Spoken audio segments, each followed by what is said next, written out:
दोस्तों बहुत बहुत स्वागत है आप सभी का। आज इस वीडियो में हम आपके साथ शेयर करेंगे एक ऐसी स्टोरी जो आपके रोंगटे खड़े कर देगी, ऐसी वीरता की स्टोरी जो आपके रोम रोम में एकदम देशभक्ति की आग को सुलगा देगी। हम बात कर रहे हैं वीर शिरोमणि महाराणा प्रताप। तो दोस्तों हमारी स्टोरी शुरू होती है सन 1540 में। मेवाड़ के राजा उदय सिंह द सेकंड के घर पे जन्म लिया एक बच्चे ने, जिनका नाम उन्होंने रखा प्रताप।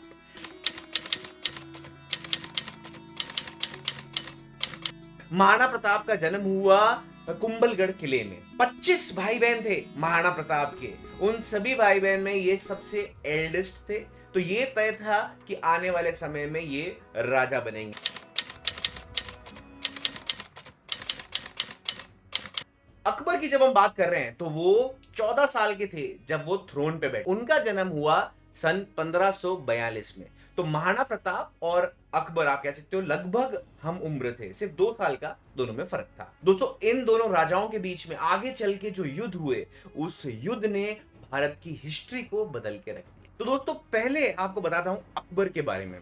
अकबर जो थे उनके पास बहुत ही बड़ा साम्राज्य था। घुड़सवारों की कोई कमी नहीं थी, वॉर एलिफेंट्स यानी कि हाथी की कोई कमी नहीं थी, और सिपाही लाखों में मौजूद थे। कोर्ट में अगर हम बात करें उनके नवरत्न में, तो नवरत्न में आप देखेंगे बहुत सारे हिंदू उसमें मौजूद थे। जो बैटल ऑफ हल्दी घाटी हुई उसमें उनको रिप्रेजेंट भी किसने किया? उनके मनसबदार थे मान सिंह। तो मान सिंह जी की अगर हम बात करें तो वो खुद एक राजपूत थे, और राजपूत एक दूसरे राजपूत से लड़ रहा था, और वहां पे अकबर जो है वो दिल्ली के थ्रोन पे बैठा हुआ था।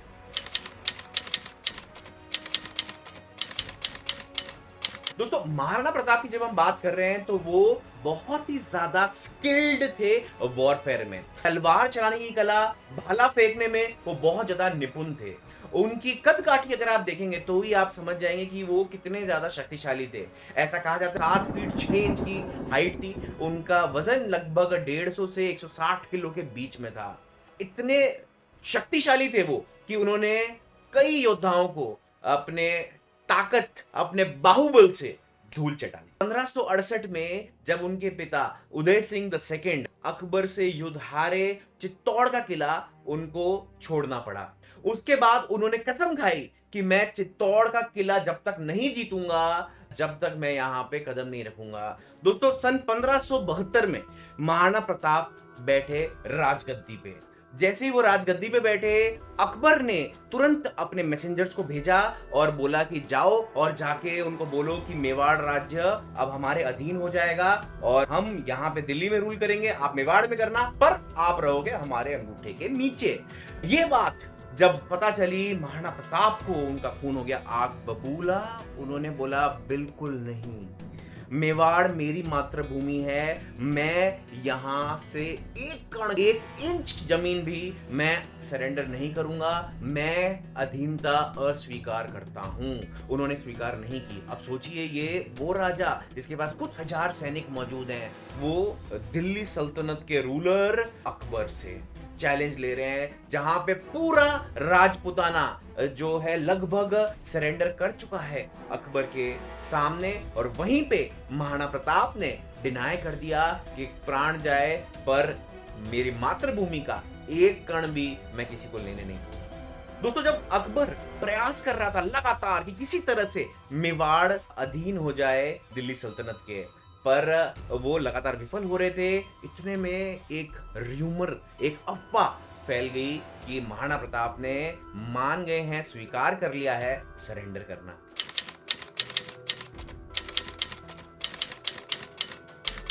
जैसे ही ये बात पता चली, उस समय बीकानेर के राजा पृथ्वीराज राठौड़ अकबर के कोर्ट में, तो उनको देख के अकबर ने बड़ा घमंड से बोला कि देखो महाराणा प्रताप जिसकी आप इतनी तारीफ करते थे, उन्होंने सरेंडर कर दिया। ये बात बीकानेर के राजा को हजम नहीं हुई, क्योंकि उनको पता था कैसे व्यक्तित्व के, कैसे चरित्र के व्यक्ति हैं महाराणा प्रताप। उन्होंने एक पत्र लिखा महाराणा प्रताप को, जो कुछ इस प्रकार था। मैं आज सुनी है नाहरियो स्यालारे सागे सोवेलो, मैं आज सुनी है सूरज डो बादल री ओटा खोवेलो। पीथलरा आखर पड़ता ही राणारी आँखियां लाल हुई। धिक्कार मने मैं कायर हूं, नाहर एक दकाल हुई। हूं भूख मरूं, हूं प्यास मरूं, मेवाड़ धरा आजाद रहे। हूं घोर उजाड़ा में भटकूं, पण मन में मारी याद रहे। पीथल के खिमता बादल री, जो रोके सूर उगाली ने। सिहारी हाथल स लेवे, वाकोंक मिली कद स्याली ने। जद राणा रो संदेश गयो, पीतल री छाती दूणी ही। हिंदुवानी सूरज चमके हो, अकबर री दुनिया सुनी ही। तो दोस्तों ये कविता थी कन्हैया लाल सेठिया की, जो हमने हमारी बुक्स में जरूर बचपन में पढ़ी होंगी। दोस्तों बड़ी ही आसान भाषा में अब मैं आपको इसका मतलब समझा देता हूं। यहाँ पे बीकानेर के जो राजा हैं वो महाराणा प्रताप को ये पत्र लिखते हैं, जिसमें वो उनको नाहर यानी शेर कहकर संबोधित करते हैं। तो वो इस प्रकार वो बोल रहे हैं कि ये मैं क्या सुन रहा हूं। सुना है शेर अब सियारों के साथ रहेगा, क्या सूरज अब बादलों के पीछे छुप जाएगा, क्या चेतक अब धरती का पानी पिएगा, क्या अब हाथी एक कुत्ते के जैसा जीवन बिताएगा, क्या तलवारें अब मयान के अंदर चली जाएगी। आपकी सौगंध, ये बात सुनकर मेरा हृदय कांप उठा है। मेरी तनी हुई मूछें नीचे चली गई है। कृपया बताएं ये कहां तक सच है। ये पत्र मिलते ही महाराणा प्रताप की आंखें गुस्से से लाल हो गई और उन्होंने बोला, बादलों में वो दम कहां जो सूर्य को रोक सके। शेर की मार सह सके ऐसे सियार ने कभी जन्म नहीं लिया। धरती का पानी पीने के लिए चेतक की चोंच बनी ही नहीं है, और कुत्ते की तरह जीवन वाले हाथी की बात आज तक हमने सुनी ही नहीं। भूखा प्यासा रहकर मेवाड़ की रक्षा करूंगा, अपने प्राण जाने दूंगा, पर मेवाड़ जाने नहीं दूंगा। अपनी मूंछ को ताव दो, प्रताप अभी जिंदा है। दोस्तों अब युद्ध को टाला नहीं जा सकता था और ये दोनों पक्ष जानते थे। अकबर ने एक बहुत ही बड़ी विशाल सेना लाखों की संख्या में रवाना करी मेवाड़ की तरफ, और उस सब का नेतृत्व दिया मान सिंह को। महाराणा प्रताप को ये चीज पता चली, उन्होंने अपनी सेना इकट्ठी करी, जिसमें भील शामिल थे, गाड़िया लोहार शामिल थे, इसमें शामिल थे राजपूत, और इस सेना में शामिल थे अफगान सोल्जर भी। कुछ अफगानी राजाओं के साथ भी संधि करके उनको अपनी तरफ कर दिया था। फिर भी अगर हम बात करें नंबर की, तो वो लगभग 8 गुना नंबर में आप कह सकते हो कम थे अकबर की सेना के सामने। पर मेवाड़ का जो खून है, मेवाड़ का जो जज्बा है, वो किसी से कम नहीं है। एक जना 10 को मारेगा, 20 को मारेगा, 100 को मारेगा। इस एटीट्यूड के साथ, इस सोच के साथ वो बढ़े आगे युद्ध के लिए।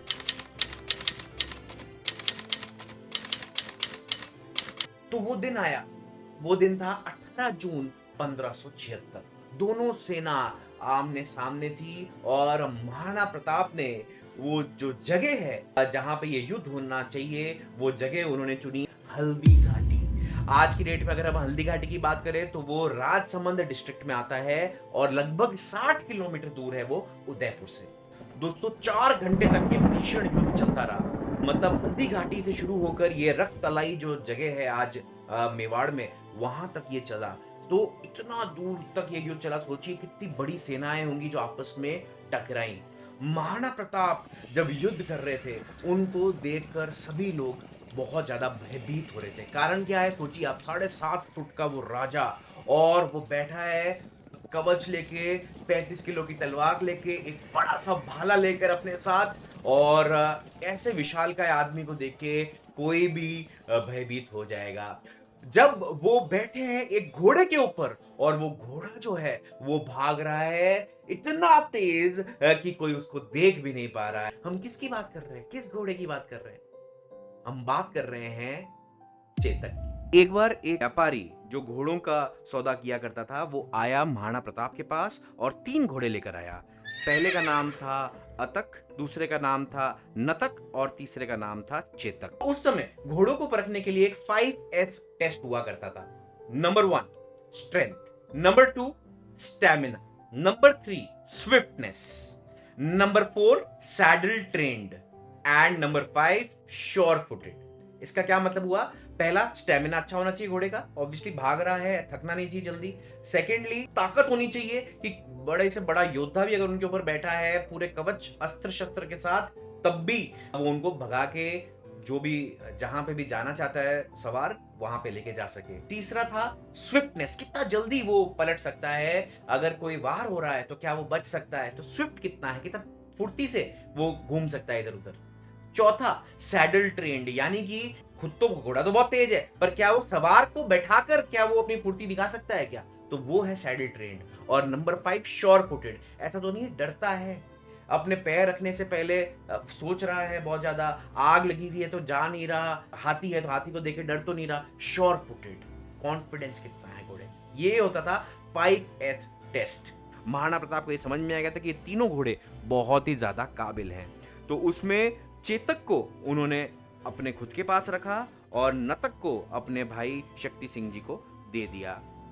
अगर हम चेतक के रंग की बात करें तो नीला घोड़ा आपने सुना होगा, हम चेतक को बोलते हैं। कई जगहों पे ये भी मेंशन्ड है कि उनका जो रंग था वो लगभग जैसा नील गाय होता है, जिसे हम रोजड़ा भी कहते हैं राजस्थान में, उनके जैसा रंग था। इस वजह से महाराणा प्रताप क्या किया करते थे, जब भी किसी युद्ध में जाते थे चेतक को लेके तो उसे हाथी का मुकुट्टा पहना देते थे, जिससे क्या होता था, क्योंकि वो रंग भी उसका लगभग ऐसा होता था जो हाथियों से मेल खाता था, नीला घोड़ा। हाथी जो है वो ये सोचते थे कि ये हमारा बच्चा है। ये एक बहुत ही जबरदस्त मास्टर स्ट्रोक था महाराणा प्रताप का। अब ऐसा क्या किया चेतक ने हल्दी घाटी के युद्ध में कि वो अमर हो गए, और साथ ही साथ उनकी वजह से अश्वों की पूजा आज भी होती है नवरात्रि में। क्यों करते हैं, चलिए उसके बारे में जानते हैं।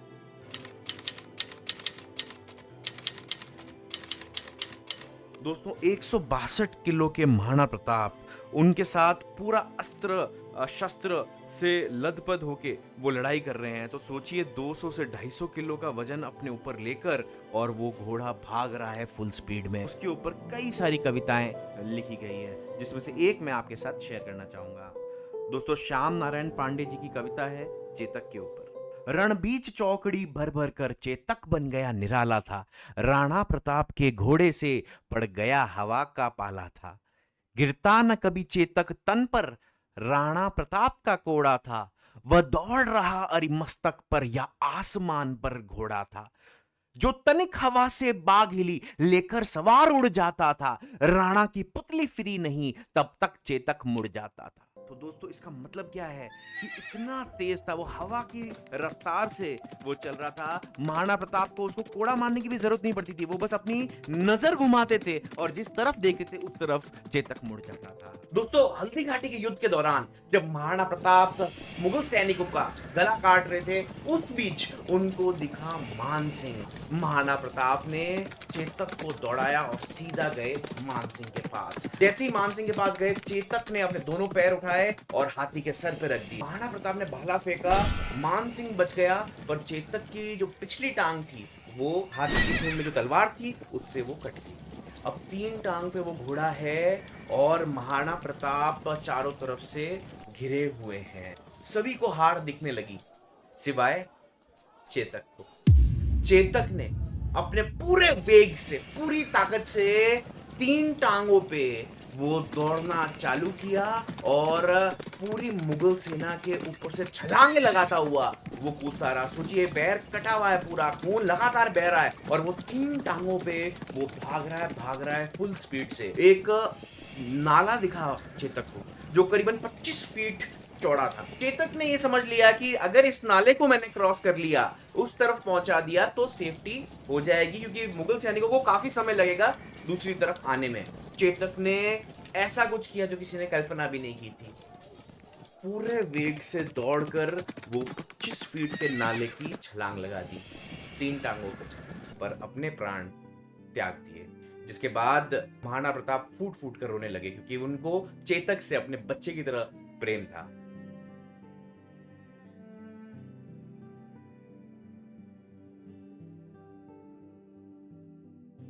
शक्ति सिंह जी जो महाराणा प्रताप के छोटे भाई थे, गए अपने घोड़े के साथ वहां पे, पर जैसे ही वहां गए महाराणा प्रताप ने जैसे ही उनको देखा, अपना सीना खोलते हुए बोले, सीना खुलिया मार भाला, तुम गोद गुलामी टीकन लागे, भारत माते कह दूंगा तेरे पुत्र दामन में बिकने लागे। ये सुनते ही फूट फूट कर रोने लगे। जब ऐसा हुआ, दोनों भाइयों ने एकजुटता दिखाई। शक्ति सिंह जी ने झाला मन्ना को बुलाया और उनको महाराणा प्रताप का मुकुट और क्लोक दोनों दे दिया और बोला कि आप जाइए और मुगल सेना को डिस्ट्रैक्ट कीजिए। और महाराणा प्रताप को नतक जो है वो दे दिया। तो झाला मन्ना दिखने में एकदम महाराणा प्रताप जैसे थे।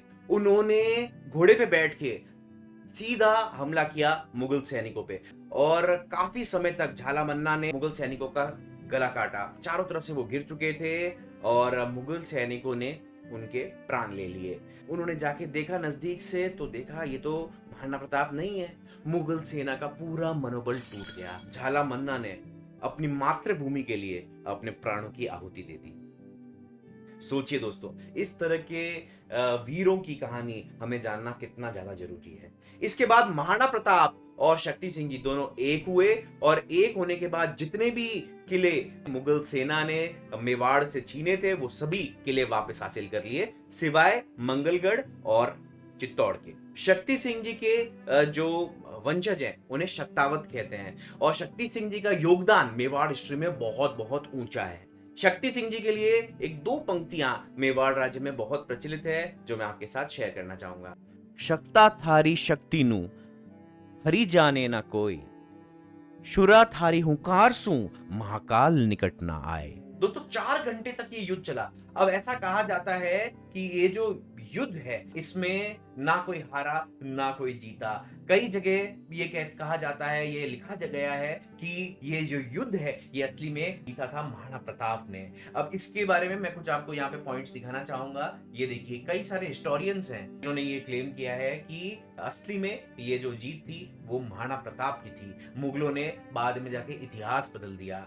इसके साथ ही ये भी कहा जाता है कि महाराणा प्रताप क्योंकि वो रिट्रीट कर गए थे इसलिए हार मानते हैं उनकी, पर रिट्रीट करके वापस अपनी सेना खड़ी करके उनको घुसने नहीं दिया अपने रीजन में, अपनी टेरिटरी में। आप सोचिए 1576 की जो लड़ाई थी, इसके बाद थोड़ी सी दूर हल्दी घाटी से एक जगह है जिसका नाम है दिवेर।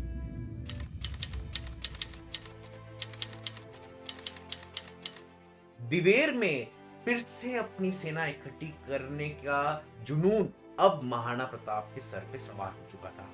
दिवेर जो था वहां पे कब्जा था मुगल का। अब ये कब्जा जो है ये छुड़ाना था महाराणा प्रताप को, पर उनको काफी कठिनाइयों का सामना करना पड़ा हल्दी घाटी के युद्ध के बाद। उनके पास फंड्स की कमी थी, पैसे नहीं थे। उनकी आर्मी जो थी वो पहले से छोटी थी और ज्यादा छोटी हो गई। उनके पास सोना पैसा वो कुछ नहीं था। तो उस समय दोस्तों एक बहुत बड़े व्यापारी जिनका नाम था भामाशाह सामने आए और ऑफर किया महाराणा प्रताप को हेल्प। उन्होंने फाइनेंस किया पूरी वॉर। नमन है ऐसे वीरों को। हर जरूरी नहीं है कि हर कोई तलवार लेकर ही हीरो बन सकता है, तलवार लेकर ही अपनी देश की रक्षा कर सकता है, जरूरी नहीं है। सब अपने अपने स्तर पर अपना योगदान दे सकते हैं और ये बताया भामाशाह ने। महाराणा प्रताप तो घास की रोटी भी खाते थे, जैसा कि हम सबने सुना है। यहाँ पे खाने पीने की जंगल में कुछ विशेष व्यवस्थाएं नहीं थी, तो जो मिलता था वो वहां पे खाते थे, अपनी सेना के बीच में रहते थे। दोस्तों आगे बढ़ने से पहले एक सवाल मैं आपसे पूछना चाहूंगा।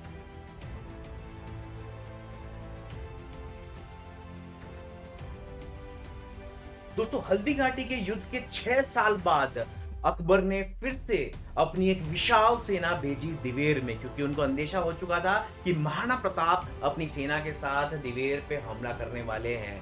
अब महाराणा प्रताप ने अपनी सेना इकट्ठी करी, जो कि अभी भी 10 गुना कम थी अकबर की सेना थी उससे। अपनी सेना को इकट्ठा किया और चढ़ाई कर दी दिवेर की ओर। अकबर ये समझ गए थे कि महाराणा प्रताप खुद 7.5 फुट के, तो उनको मारने के लिए उनके सामने एक ऐसा व्यक्ति होना चाहिए जो लगभग उन्हीं के कद काठी का हो। तो ये सोचते हुए उन्होंने बहलोल खान को भेजा। बहलोल खान की बात करें तो बहुत ही ज्यादा बेरहम था। कहा जाता है कि बहलोल खान एक भी युद्ध हारा नहीं था दिवेर के युद्ध में जाने तक। दोस्तों 1582 में जैसे ही ये युद्ध चालू हुआ, महाराणा प्रताप अपनी सेना के साथ गरजे मुगल सैनिकों पे। इतना बेरहमी से मारा, इतना बेरहमी से कि मुगल सैनिक थर थर कांपने लग गए।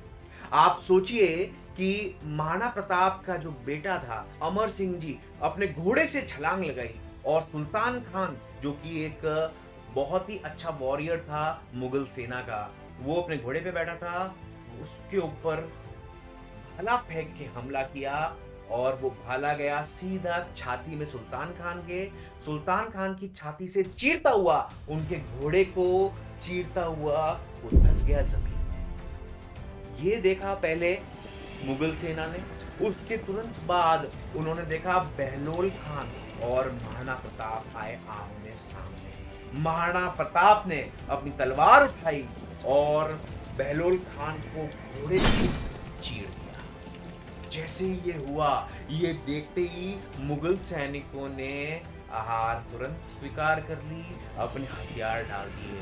35,000 से ज्यादा सैनिकों ने सरेंडर कर दिया महाराणा प्रताप के सामने। ये है बैटल ऑफ दिवेर। अब आप खुद सोचिए, हमने हल्दी घाटी के बारे में बहुत सुना है, पर दिवेर के युद्ध के बारे में हमने क्यों नहीं सुना? आज से जब भी महाराणा प्रताप का जिक्र हो, आप दिवेर के युद्ध के बारे में जरूर सभी को बताइएगा। महाराणा प्रताप ने अकबर की सेना मुगलों को धूल चटा दी दिवेर के युद्ध में और राजपुताना का झंडा लहरा दिया वापस से दिवेर के किले पे और मेवाड़ की खोई हुई चमक वापस लेके आ गए। तो दोस्तों, ये थी महाराणा प्रताप की कहानी हमारी जुबानी। कैसी लगी आपको जरूर बताइए आप कमेंट्स में, और जब भी आपको मौका मिले जरूर हल्दी घाटी जाइए। वहां जब आप जाएंगे उस मिट्टी को प्रणाम जरूर करना, क्योंकि वो मिट्टी जो है वो प्रतीक है वीरता की। तो दोस्तों, ये है हमारा दूसरा एपिसोड आप सबके लिए। तीसरे एपिसोड में हम कवर करेंगे चित्तौड़गढ़, तो मिस मत कीजिएगा थर्ड एपिसोड। और अगर आपने पहला वीडियो हमारा नहीं देखा तो वो भी जरूर चेकआउट कीजिएगा। दोस्तों, जाने से पहले मैं आपको रिक्वेस्ट करूंगा कि प्लीज सब्सक्राइब का बटन जरूर दबाना अगर आपको ये वीडियो अच्छा लग रहा है। हमारे चैनल को आपका प्यार की सख्त जरूरत है, तो जल्दी से अपना प्यार बरसाइए। हम मिलेंगे आपको अगले वीडियो में। Thank you so much.